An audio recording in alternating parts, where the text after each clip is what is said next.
Hi friends, ഇതിപ്പോൾ June പകുതിയായിട്ടുണ്ട്. നമ്മുടെ ഓണത്തിന് വേണ്ടിയിട്ട് ചെണ്ടുമല്ലി കൃഷി, അതായത് മാരിഗോൾഡ് ജമന്തി കൃഷി തുടങ്ങാൻ പറ്റിയ സമയമാണ്. ഇപ്രാവശ്യം ഓണം വരുന്നത് സെപ്റ്റംബർ ആദ്യത്തെ ആഴ്ചയാണ്. നമ്മൾ കഴിഞ്ഞ പ്രാവശ്യത്തെ പോലെ ഇപ്രാവശ്യം ഇതേ കുറേ ഹൈബ്രിഡ് സീഡ്ലിങ്സ് ആയിട്ട് എത്തിയിട്ടുണ്ട്. ഓറഞ്ചും മഞ്ഞയുണ്ട്. ഈ ഹൈബ്രിഡ് സീഡ്സ് പ്രൊഡ്യൂസ് ചെയ്യുന്ന കമ്പനി ക്ലെയിം ചെയ്യുന്നതനുസരിച്ച് ഏകദേശം 50 തൊട്ട് 60 ദിവസം വരെയാണ് ഇതിൻ്റെ ഫ്ലവറിങ് തുടങ്ങാൻ പറ്റിയ സമയം. അപ്പോൾ സെപ്റ്റംബർ ആദ്യത്തെ ആഴ്ചത്തെ ഓണത്തിന് വേണ്ടിയിട്ട് നമുക്ക് ഇപ്പോഴാണ് തൈകളൊക്കെ പ്ലാൻ ചെയ്യേണ്ടത്. ഏകദേശം 15-20 ദിവസമായ തൈകളാണിത്. അപ്പോൾ ഇപ്പോൾ പ്ലാൻ ചെയ്ത് കഴിഞ്ഞാൽ നമുക്ക് ഓണത്തിൻ്റെ സമയം പ്രോപ്പറായിട്ട് ഹാർവസ്റ്റ് കിട്ടും. ഇപ്പോഴെന്ന് പറഞ്ഞാൽ നമുക്ക് ഈ ജൂൺ ലാസ്റ്റ് വരെ നമുക്ക് പ്ലാൻ ചെയ്യാം.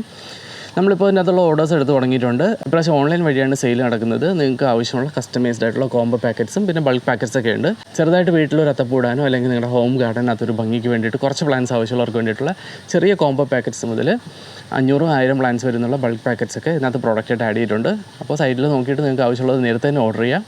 സൈറ്റിൻ്റെ അഡ്രസ്സ് എന്ന് പറഞ്ഞാൽ shop.freshleaves.in. അതിൻ്റെ ലിങ്ക് ഞാൻ താഴെ ഡിസ്ക്രിപ്ഷനിൽ ഇട്ടേക്കാം. ഏകദേശം ഒരു ജൂൺ 25 തീയതിയോടുകൂടി ഇപ്രാവശ്യത്തെ ഓർഡേഴ്സ് നമ്മൾ ക്ലോസ് ചെയ്യും. അതിന് മുന്നേ തന്നെ നിങ്ങൾ ഓർഡർ പ്ലേസ് ചെയ്യാൻ ശ്രമിക്കുക. ഓർഡർ പ്ലേസ് കഴിഞ്ഞാൽ ഒരു 10-12 ദിവസത്തിനകത്ത് നമുക്ക് ഇതൊക്കെ കൊറിയർ അയച്ചു തരാൻ പറ്റും. അപ്പോഴേക്കും നിങ്ങൾ ലാൻഡൊക്കെ പ്രിപ്പയർ ചെയ്ത് കഴിഞ്ഞാൽ ഈ കൊറിയർ ബോക്സ് നിങ്ങൾ കിട്ടിയ ഉടനെ തന്നെ നിങ്ങൾക്ക് പ്ലാൻ ചെയ്യാൻ പറ്റും. അതിൽ കൂടുതൽ ലേറ്റായി കഴിഞ്ഞാൽ കുറച്ച് റിസ്ക്കിയാണ്. ഫ്ലവേഴ്സ് നമുക്ക് സമയത്തിന് കിട്ടുമെന്ന് അറിയത്തില്ല. ഏതായാലും ഈ സീഡ് കമ്പനിക്കാർ പറയുന്ന ആ ഒരു ടൈമിങ്ങിനനുസരിച്ചാണ് നമ്മൾ പ്രിപ്പറേഷൻ ആയിട്ടുള്ളത്. ഇതുപോലെ തന്നെ ഇതേ സമയത്ത് ഒരുപാട് ആൾക്കാർ ജമന്തി കൃഷി സ്റ്റാർട്ട് ചെയ്യുന്നുമുണ്ട്. പിന്നെ നമ്മുടെ ക്ലൈമറ്റിനനുസരിച്ചോ നിങ്ങൾ നട്ട് വളർത്തുന്ന സ്ഥലത്തിൻ്റെ പ്രത്യേകത അനുസരിച്ചോ നിങ്ങളുടെ പരിപാലനത്തിനനുസരിച്ചോ ഇതിനകത്തൊക്കെ ചെറിയ ചെറിയ ഡിഫറൻസ് ഒക്കെ ഉണ്ടാവാമെന്നൊരു ഡിസ്ക്ലൈമറോട് ഞാൻ ഇതിനൊപ്പം പറയുന്നുണ്ട്. പിന്നെ നമ്മളിത് 2-3 ബാച്ചസ് ആയിട്ടാണ് ഇവിടെ സീഡ്ലിംഗ് പ്രിപ്പയർ ചെയ്യുന്നത്. അപ്പോൾ ഓരോ ബാച്ചിൽ നിന്ന് 1-2 പ്ലാന്റ്സ് നമ്മളിവിടെ സാമ്പിളായിട്ട് നട്ട് വയ്ക്കുന്നുണ്ട്. ഏകദേശം ടൈമിങ്ങും ഇതിൻ്റെ ഗ്രോത്തൊക്കെ ഒന്ന് മോണിറ്റർ ചെയ്യാനായിട്ട്. ഇവിടെ ഈ വർഷം ഉള്ളത് ഹൈബ്രിഡ് ഓറഞ്ചും ഹൈബ്രിഡ് യെല്ലോ ആണ്. അശോക എന്ന് പറഞ്ഞൊരു ബ്രാൻഡിൻ്റെ ഓറഞ്ച് സീഡ്ലിങ്സ് ആണ്. പിന്നെ ഇൻഡസിൻ്റെയാണ്. യെല്ലോ കഴിഞ്ഞ പ്രാവശ്യം വെച്ചിരിക്കുന്നത് അതേ തന്നെയാണ്. അപ്പോൾ കഴിഞ്ഞ പ്രാവശ്യം നമ്മുടെ ഇന്ന് സീഡ്ലിങ്സ് എടുത്ത് കൃഷി ചെയ്ത് നല്ല അഭിപ്രായം പറഞ്ഞ ആൾക്കാർ ഇപ്രാവശ്യം ഓർഡേഴ്സായിട്ട് വന്നിട്ടുണ്ട്. ഒരുപാട് ബൾക്ക് ക്വാണ്ടിറ്റി ഒന്നും നമ്മൾ ചെയ്യുന്നില്ല. വളരെ കുറച്ച് ലിമിറ്റഡ് ആയിട്ടുള്ള ക്വാണ്ടിറ്റി മാത്രമേ ചെയ്യുന്നുള്ളൂ. അതുകൊണ്ട് സീഡ്ലിങ്സ് ആവശ്യമുള്ളവർ നേരത്തെ തന്നെ ഓൺലൈൻ വഴി ഓർഡർ ചെയ്യാം.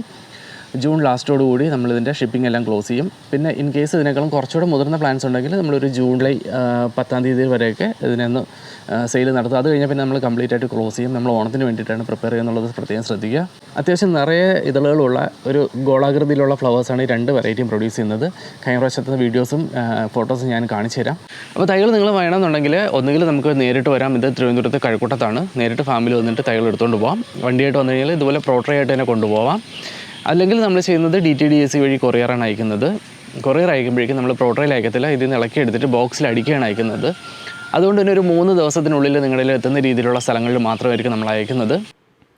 നല്ല നീർവാർച്ചയും നല്ല വളക്കൂറുള്ള മണ്ണ് വേണം ഈ ബന്ദി കൃഷിക്ക് വേണ്ടി തിരഞ്ഞെടുക്കാനായിട്ട്. നടുന്നതിന് ഒരു 15 ദിവസം മുന്നേ ആയിട്ട് കുറച്ച് കുമ്മായിട്ട് അതിൻ്റെ pH ഒക്കെ ഒന്ന് അഡ്ജസ്റ്റ് ചെയ്യണം. അതിനുശേഷം 15 ദിവസം കഴിഞ്ഞതിന് ശേഷം നമുക്കിതിൻ്റെ ഉള്ളിൽ ജൈവവളവും ചാണകപ്പൊടിയൊക്കെ നന്നായിട്ട് അടിവളം ചേർത്തിളക്കി നമുക്ക് തൈകൾ നടാം. തൈകളുടെ ഇടയ്ക്ക് 1.5 അടി അകലം വേണം. അങ്ങനെ വെച്ച് നോക്കുമ്പോഴേക്കും ഒരു സെൻറ്റിന് ഏകദേശം 180 മുതൽ 200 പ്ലാന്റ്സ് ആണ് ആവശ്യമുള്ളത്. അപ്പോൾ ആ രീതിയിൽ നിങ്ങൾക്ക് എത്ര സ്ഥലമാണോ വേണ്ടത് അതിനനുസരിച്ച് നിങ്ങൾക്ക് തൈകളുടെ എണ്ണം പ്ലാൻ ചെയ്യാവുന്നതാണ്.